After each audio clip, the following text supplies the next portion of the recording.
ஜனாதிபதியினுடைய பொது மன்னிப்பை தவறாக பயன்படுத்தி 25 சிறை கைதிகள் விடுவிக்கப்பட்டுள்ளார்கள் என்று சொல்லி நேற்றைய காணொலியில் சொல்லியிருந்தாங்க. அதில் இன்னும் ஒரு வசனமும் சொல்லியிருந்தான். இந்த தகவல் தோண்ட தோண்ட இன்னும் நிறைய ரகசியங்கள் வெளிவரும் என்று சொல்லி சொன்னபடியே இன்றைக்கு அடுத்த ரகசியம் வெளிவந்திருக்குது. இப்போ தெரிய வந்திருக்கிற தகவல் என்று சொன்னால் மொத்தமாக 68 பேர் விடுவிக்கப்பட்டிருக்கின்றார்களாம். இந்த மாதிரி ஜனாதிபதியினுடைய பொது மன்னிப்பை பயன்படுத்தி சட்டவிரோதமான முறையில். எனவே இது குறித்து விரிவாக விளக்கமாக இந்த காணொலியில் பார்க்க இருக்கின்றோம். ஜனாதிபதி அனுரகுமார திசாநாயக்க அவர்கள் ஜெர்மனிக்கான தன்னுடைய உத்தியோகபூர்வமான பயணத்தை ஆரம்பித்திருக்கின்றார். அது குறித்த செய்திகளையும் பார்க்க இருக்கின்றோம். அத்துடன் ஜனாதிபதி அனுரகுமார திசாநாயக்க அவர்களுக்கு ஒரு பட்டம் ஒன்று வழங்கப்பட்டிருக்கிறது. அந்த பட்டத்தை வழங்கியது யார், அது என்ன பட்டம் என்பது சம்பந்தமாகவும் விரிவாக பார்க்க இருக்கின்றோம். போலீசார் மீது தாக்குதல் நடத்திய 5 பேர் கைது செய்யப்பட்டு விளக்கமறியலில் வைக்கப்பட்டிருக்கின்றார்கள். யார் அவர்கள், எதற்காக அந்த தாக்குதல் நடைபெற்றது என்பது சம்பந்தமாகவும் பார்க்க இருக்கின்றோம். இந்த செய்திகள் உட்பட மேலும் பல செய்திகளும் தகவல்களும் இன்றைய காணொலியில் காத்திருக்கின்றன. அத்துடன் ஒரு மிக முக்கியமான ஒரு கேலி சித்திரம் ஒன்று இருக்கிறது. பிரதமர் ஹரணி அமரசூரிய அவர்களை பற்றிய ஒரு கேலி சித்திரம். எனவே எல்லாவற்றையும் தொகுத்து இந்த காணொலியில் பார்க்க போகின்றோம். தமிழடியான் சொந்தங்கள் அனைவருக்கும் வணக்கம். ஜூன் மாதம் 11ஆம் தேதி 2025ஆம் ஆண்டு புதன்கிழமை. வாருங்கள் காணொலிக்குள் போகலாம். கொஞ்சம் பேர் சேர்ந்து போலீஸுக்கு அடிச்சிருக்கணும். போலீஸுக்கு அடிச்சா போலீஸ் சும்மா இருக்குமா? இல்லை. இப்போ 5 பேர் கைது செய்யப்பட்டு விளக்கமறியலில் வைக்கப்பட்டிருக்கணும். இந்த மாதம் 23ஆம் தேதி வரைக்கும். இது என்ன சம்பவம் என்று சொன்னால், பேருவளை இருக்குத்தானே, அந்த பேருவளையில் இருக்கிற கடற்கரை பகுதியில் ஒரு கொஞ்சம் பேர் ஒன்று கூடி ஒரு லொரி ஒன்றுக்கு மேலே பௌத்த கொடிகளை கட்டியிருக்கணும். பௌத்த கொடிகளை கட்டி ஏதோ அலங்காரம் செய்திருப்பினும் போல நடக்குது. ஏன்னு சொன்னால் நேற்று செவ்வாய்க்கிழமை பொசன் போயாதானே, அதுக்கான அலங்காரங்கள் செய்திருப்பினும் போல நடக்குது. அப்போ என்ன செய்திருக்கணும்னு சொன்னால், ரோட்டை மறிச்சு குறுக்கால உணர்ந்து லொரியை விட்டு ஏதோ செய்திருக்கணும். போலீஸ் போய் சொல்லி இருக்குது, லொரியை கொண்டாங்கால போங்க, ரோட்டை மறைக்க வேண்டாம்னு சொல்லி. நீங்கள் கொடியை கட்டுங்க, என்னத்தையாவது கட்டுங்க, ஆனால் ரோட்டை மறைக்க வேண்டாம்னு சொல்லி போலீஸ் சொல்லி இருக்குது. அதை வைக்க பிடிக்கல. போலீஸோட வாய் அடிச்சிருக்கணும். பிறகு அப்படியே அந்த வாய் தர்க்கம் கைகலப்பா மாறி போலீஸுக்கு அடிச்சிருக்கணும். போலீஸ் 5 பேரை கைது செய்து கொண்டே இப்போ விளக்கமறியலில் வச்சிருக்குது. இந்த மாதம் 23ஆம் தேதி வரைக்கும். எனவே இந்த வருஷ பொசன் அவைக்கு அந்த 5 பேருக்கும் ஜெயிலுக்குள்ளதான். ஜனாதிபதி அனுரகுமார திசாநாயக்க அவர்கள் ஜெர்மனிக்கான தன்னுடைய உத்தியோகபூர்வமான பயணத்தை நேற்றிரவு ஆரம்பித்திருக்கின்றார். நேற்றிரவு 8:33 அளவில் கொழும்பு கட்டுநாயக்கா விமான நிலையத்திலிருந்து கட்டார் நோக்கி புறப்பட்ட விமானத்தில் அவர் புறப்பட்டு சென்றிருக்கின்றார். ஜனாதிபதி அனுரகுமார திசாநாயக்க அவர்களுடன் அமைச்சர் விஜித ஹேரத் அவர்கள் உள்ளிட்ட பல முக்கிய அதிகாரிகளும் உடன் சென்றிருக்கிறார்கள். அவர்கள் கட்டாருக்கு சென்று பிறகு அங்கே இருந்து இன்னும் ஒரு விமானத்தில் ஜெர்மனி நோக்கி புறப்படுவார்கள் என்று சொல்லப்படுகின்றது.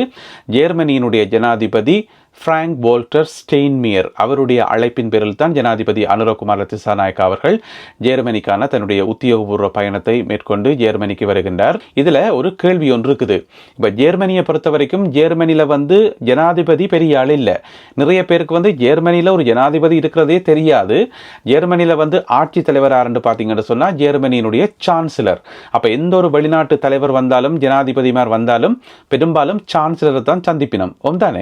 என்ன சொன்னா அவருக்கு தான் சகல அதிகாரங்களும் இருக்குது. எனவே ஜனாதிபதி அனுரகுமார திசாநாயக்க அவர்கள் எதற்காக ஜெர்மனியினுடைய சான்சலரை சந்திக்கல் என்றது ஒரு கேள்விக்குறியாகவே இருக்குது. அதுக்கு பின்னால் ஏதாவது காரணங்கள் இருக்கா, அல்லது சான்சலருக்கு நேரம் இல்லையா, என்னவோ தெரியல. அது சம்பந்தமான விஷயங்கள் வெளிப்படுத்தப்படல. இனி உதயகம்மன் பிளவை கேட்டால் தான் தெரியுமா நினைக்கிறேன். ஏன்னு சொன்னா அவர் தான் அந்த அறிக்கைகள் ஆதாரங்கள் எல்லாத்தையும் வெளியிடுறவர். எனவே அவரை தான் கேட்டு தெரிஞ்சு கொள்ளணும். ஜனாதிபதி அனுரகுமார திசாநாயக்க அவர்களுக்கு ஒரு பட்டம் ஒன்று வழங்கப்பட்டிருக்கிறது. இந்த பட்டம் எங்க வச்சு வழங்கப்பட்டிருக்கு என்று சொன்னா, அனுராதபுரம் மிகிந்தலை பகுதியில் இருக்கின்ற ரஜமகா விகாரையில் வைத்து அந்த விகாரையினுடைய விகாராதிபதிகளால் இந்த பட்டம் வழங்கப்பட்டிருக்கிறது. நேற்றைய நாளில் பொசன் நாளில் என்ன பட்டம் என்று சொன்னா, மகா மகேந்திர பிரசாதினி, மகா மகேந்திர பிரசாதினி அனுரகுமார திசாநாயக்க, இதுதான் அவருக்கு வழங்கப்பட்ட பட்டம். இந்த பட்டம் ஒரு சிறப்பு பட்டமாக வழங்கப்பட்டிருக்கிறது. நேற்றைய பொசன் நாளில் அனுராதபுரம் மிகிந்தலை பகுதியில் இருக்கக்கூடிய ரஜமகா விகாரையில் வைத்து. இலங்கையில் 7 நாட்களும் 24 மணித்தியாலமும் மிகவும் சுறுசுறுப்பாக செயல்படுற ஒரு துறை என்று சொன்னால் லஞ்ச ஊழல் ஆணைக்குழு என்றது எங்கள் எல்லாருக்குமே தெரியும். இப்போ கொஞ்ச காலமாக ஓய்வு ஒளிச்சல் இல்லாமல் வேலை செய்து கொண்டிருக்கணும். அந்த லஞ்ச ஊழல் ஆணைக்குழு மாதிரி இன்னும் ஒரு துறை இப்போ வேலை செய்ய ஆரம்பிச்சிருக்கிறது. நிறைய கைதுகள், நிறைய சுற்றி வளைப்புகள் என்று சொல்லி நிறைய மோசடிகளை அவர்கள் அம்பலப்படுத்தி கொண்டிருக்கிறார்கள். அவர்கள் யாரென்று பார்த்தீங்கன்னு சொன்னால் நுகர்வோர் அதிகார சபை, CAA என்று சொல்றது நுகர்வோர் அதிகார சபை.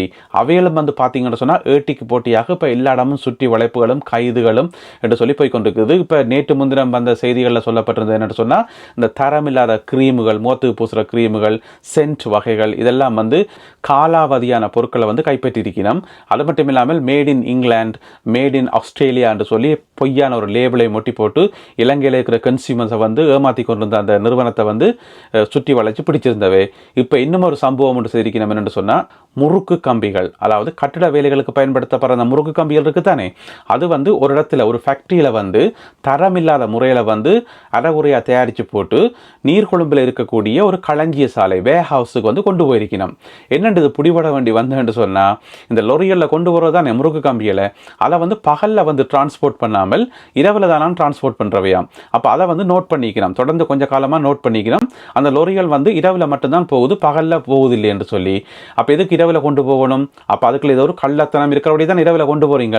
எங்களுடைய வடபகுதியில் வந்து மணல் கொண்டு போகிறாக்கள் வந்து இரவில் ஆனால் கொண்டு போகிறதாம், கள்ள மணல் அள்ளி போட்டு இரவில் ஆனால் கொண்டு போகிறதாம். ஏன்னா பகலில் போனால் பிடிபட்டுரும் என்று சொல்லி அந்த ஒரு படத்தில் வந்து ஒரு வசனம் இருக்குது, யோக்கியனுக்கு இருட்டில் என்ன வேலை என்று சொல்லி. அதுதானே, யோக்கியனுக்கு இருட்டில் என்ன வேலை, எனவே இரவில் எதுக்கு கம்பியை கொண்டு போறீங்கன்னு சொல்லி இப்போ வந்து நுகர்வோர் அதிகார சபை வந்து சுற்றி வளைச்சு பிடிச்சி செக் பண்ணி பார்த்தா எல்லாமே வந்து தரமில்லாத கம்பிகளாம். அதாவது அங்கீகரிக்கப்பட்ட தரத்தை விட குறைவான தரத்தில் உள்ள கம்பிகளாம். கிட்டத்தட்ட 400 தொன் கம்பிகள், அதனுடைய பெறுமதி வந்து 100 மில்லியன் ரூபாவாம். 100 மில்லியன் ரூபாய். இப்போ வந்து எல்லா கம்பிகளும் கைப்பற்றப்பட்டு சம்பந்தப்பட்டவர்களிடம் வந்து விசாரணைகள் மேற்கொள்ளப்படுவதாக செய்திகள் வெளியாகி இருக்கின்றன. எனவே இந்த காணொலியை பார்த்து கொண்டிருக்கிற நீங்கள் யாராவது இந்த மாதிரி கம்பிகள் வாங்குறதாக இருந்தால், உங்களுடைய வீடுகள் கட்டுறதுக்கு கம்பிகள் வாங்குறதாக இருந்தால் தயவு செய்து 1க்கு 4 தரம் செக் பண்ணி போட்டு வாங்குங்க. ஏன்னு சொன்னால் நாட்டில் நிறைய இடங்களில் வந்து இந்த மாதிரியான தரமில்லாத கம்பிகள் வந்து உலாவி கொண்டிருக்காம். ஜனாதிபதி வழங்கின பொது மன்னிப்பை தவறாக பயன்படுத்தி அனுராதபுரம் சிறைச்சாலையில் வந்து ஒரு ஆளை வந்து விடுவிச்சவே, திலகரத்ன என்று சொல்லி ஒரு ஆளை வந்து விடுவிச்சவே. அவர் இப்போ எங்கேண்டே தெரியாதா, நாட்டில் இருக்கிறாரா இல்லையேண்டே தெரியல. அவர் வந்து இன்னும் கைது செய்யப்படையில. சிலவேளை நாட்டை விட்டு வெளியில் ஓடிட்டாரோ இன்னும் தெரியலையாம். ஆள் இது வரைக்கும் வந்து கைது செய்யப்படையில, ஆள் எங்கேண்டே தெரியாது. எனவே அந்த கேஸ் வந்து ஒரு பக்கம் போய்கொண்டிருக்கத்தக்கனையாக இப்போ வந்து அதை கிண்ட இன்னும் நிறைய தகவல்கள் வந்துருக்குது. நாங்கள் நேற்று போட்ட காணொலியில் சொல்லியிருந்த நாங்கள் 25 பேர் இவ்வாறு சட்டவிரோத முறையில் தவறான முறையில் வந்து விடுவிக்கப்பட்டிருக்கிறார்கள் என்று சொல்லி இப்ப பாத்தீங்கன்னு சொன்னா மொத்தமாக 68 பேர் விடுவிக்கப்பட்டிருக்கிறார்களாம். என்ன பிரச்சனை சொன்னா, இது எல்லாத்துக்குமே வந்து பொறுப்பு வந்து சிறைச்சாலை ஆணையாளர் நாயகம். அதுல வந்து காசுகளை வாங்கி கொண்டுதானே இந்த வேலைகளை செய்திருக்காரு என்று சொல்லி சட்டமா அதிபர் திணைக்களம் கொழும்பு நீதவான் நீதிமன்றத்தில் வந்து சாட்சியம் சொல்லியிருக்கிறார்கள். எனவே சட்டமா அதிபர் திணைக்களம் சொன்னா அது சரியாத்தான் இருக்கும். இதுவரைக்கும் வந்து 68 பேரை இவர் விடுவிச்சிருக்கிறார் என்று சொல்லி அவர் மேல குற்றச்சாட்டுகள் முன்வைக்கப்பட்டிருக்கிறது. இந்த ஒரு அதிர்ச்சியான தகவலை நேற்று கொழும்பு நீதவான் நீதிமன்றத்தில் வச்சு சட்டமா அதிபர் திணைக்களம் சார்பாக கலந்து கொண்ட வழக்கறிஞர் வந்து தெரிவித்திருக்கிறார். எப்ப என்று சொன்னா, டிசம்பர் மாதம், போன வருஷம் டிசம்பர் மாதம் கிறிஸ்துமஸ் டைம்ல வந்து ஒரு பொது மன்னிப்பு வழங்குறது தானே, அதுல வந்து 57 பேரை விடுவிச்சிருக்காராம். அது முதலாவது. அதுக்கு பிறகு பாத்தீங்கன்னு சொன்னா பிப்ரவரி மாதம் 4ஆம் தேதி வந்து சுதந்திர தினம் தானே, அந்த சுதந்திர தினத்தை முன்னிட்டு வந்து 11 பேரை வந்து சட்டவிரோதமான முறையில் வந்து விடுவிச்சுக்காராம். எல்லார்ட்டையும் காசுகள் வாங்கி பேரங்கள் பேசி இந்த மாதிரி தான். எனவே முதல் வந்து 57, பிறகு வந்து 11, எனவே 68 பேரை வந்து விடுவிச்சிருக்காருன்னு சொல்லி அவர் மேல குற்றச்சாட்டு வைக்கப்பட்டிருக்கிறது. ஏற்கனவே அவர் பெயில்ல போறதுக்கு கேட்டு பெயில் கொடுக்கவே இல்லை, பிணை கொடுக்கவே இல்லை. இன்றைக்கு 11ஆம் தேதி திரும்பவும் நீதிமன்றத்தில் வந்து முற்படுத்தப்படுவார். இன்றைக்கும் பிணை கிடைக்குதா இல்லை தொடர்ந்து விளக்கமறியல்ல வைக்கப்படுவாரா என்பதை நாங்கள் பொறுத்து தான் பார்க்கணும். இதில் என்ன பிரச்சனை சொன்னா, இந்த 68 மட்டும்தானா அல்லது இன்னும் இருக்கான்னு கேட்டால் கட்டாயம் இன்னும் இருக்கும். இன்னும் வேற சிறைச்சாலைகளில் வந்து இன்னும் நிறைய பேர் வந்து விடுவிக்கப்பட்டிருப்பினோம் என்று சொல்லி நாங்கள் எதிர்பார்க்கலாம். எனவே அந்த தோண்ட புதையல் வார மாதிரி இன்னும் நிறைய தகவல்கள் வரும் என்று சொல்லி நாங்கள் எதிர்பார்க்கலாம். யோசிச்சு பார்த்தோம் என்று சொன்னா, இந்த நாட்டில் வெளியில உலவ விடக்கூடாத மோசமான குற்றவாளிகள் என்று வைப்போமே, இந்த பாதாள உலகக்காரர்கள், போதைப் பொருள்காரர்கள் சொல்லி இந்த ஆபத்தான குற்றவாளிகள் இருக்கிறது தானே, அந்த மாதிரி ஆக்கள்கிட்ட காசை வாங்கி கொண்டு அவையில இந்த மாதிரி பொது மன்னிப்பை பயன்படுத்தி கொண்டு விட்டா எப்படி நாட்டை திருத்துறது, எப்படி மக்களுடைய பாதுகாப்பை வந்து உறுதிப்படுத்துறது? எனவே இந்த மாதிரியான ஆட்களுக்கு வந்து முதல்ல கடுமையான தண்டனை கொடுக்கணும். இவையில பிடிச்ச முதல்ல கனகாலம் ஜெயிலில் போடணும் தானே. எனவே விசாரணைகள் வந்து போக போக தீவிரமடையும் என்று சொல்லி சொல்லப்படுகிறது. பொறுத்திருந்து பார்ப்போம். அடுத்ததாக இன்றைய கேலி சித்திரம் கார்ட்டூன். இது ஒரு சுவாரஸ்யமான கேலி சித்திரம். என்னென்னு சொன்னால், பிரதமர் ஹரணி அமரசூரிய இருக்கிறாதானே, அவாவை வந்து நடுவில் நிற்க விட்டுட்டு என்பிபி கட்சியை சேர்ந்த முக்கியமான அமைச்சர்கள் 4 பேர் வந்து ஒரு ஆளுடைய கையை ஒரு ஆள் மாறி மாறி பிடிச்சு கொண்டு சுத்தவரை வந்து நிற்கணும். அதாவது வந்து ஹரணி அமரசூரிய அவர்களை வந்து நடுவில் விட்டுட்டு அவாவுக்கு பாதுகாப்பாக சுத்தவரை வளைச்சு கொண்டு நிற்கணும். இங்கால பார்த்தீங்கன்னு சொன்னால் அமைச்சர் பிமல் ரட்நாயக் அவர்கள் இப்படி கையால் இப்படி பிடுங்குற மாதிரி போறார். என்னென்னு சொன்னால், இப்போ ஒரு கொஞ்ச காலத்துக்கு முதல் ஒரு செய்தி ஒன்று வந்தது தானே, பிரதமர் ஹரணி அமரசூரிய அவர்களுடைய பிரதமர் பதவியை வாங்கி அமைச்சர் பிமல் ரட்நாயக் அவர்களுக்கு வந்து குடுபட போகுதுன்னு சொல்லி இனி அவர்தான் பிரதமர் என்று சொல்லி தகவல்கள் வந்தது. பிறகு அந்த கதை வந்து அப்படியே மூடப்பட்டு இல்லை ஹரணி அமரசூரிய தான் தொடர்ந்து பிரதமராக இருப்பார் என்று சொல்லி அந்த கதை அப்படியே மூடியாச்சு. ஆனால் அதுக்குள்ள இன்னமும் ஒரு விஷயம் ஒன்று இருக்குது. அதனால தான் இந்த கேலி சித்திரம் வந்து வரையப்பட்டிருக்கிறது. பிமல் ரட்நாயக் அவர்கள் அந்த பிரதமர் பதவியை பறிக்கிறதுக்காக இப்படி கையை அப்படி வச்சு கொண்டு போறார். அதை வந்து என்பிபியை சேர்ந்த ஏனைய அமைச்சர்கள் வந்து பாதுகாக்கணும் என்று சொல்லி. எனவே இந்த கேலி சித்திரத்தின் படி இதுக்குள்ள பார்த்தீங்கன்னு சொன்னால் ஒரு 2 பிரிவாக செயல்படினம் என்ற மாதிரி ஒரு தோற்றம் ஒன்று உருவாக்கப்படுகிறது. உண்மை பொய் என்னென்று சொல்லி தெரியல. எனவே இந்த கேலி சித்திரம் சம்பந்தமாகவும் இன்றைய காணொலியில் பகிர்ந்து கொள்ளப்பட்ட செய்திகள் தொடர்பாகவும் உங்களுடைய கருத்துக்கள் என்ன என்பதை மறக்காமல் கீழே எழுதுங்கள். மீண்டும் மற்றொரு காணொலியில் உங்களை சந்திக்கின்றேன். அதுவரை நன்றி, வணக்கம்.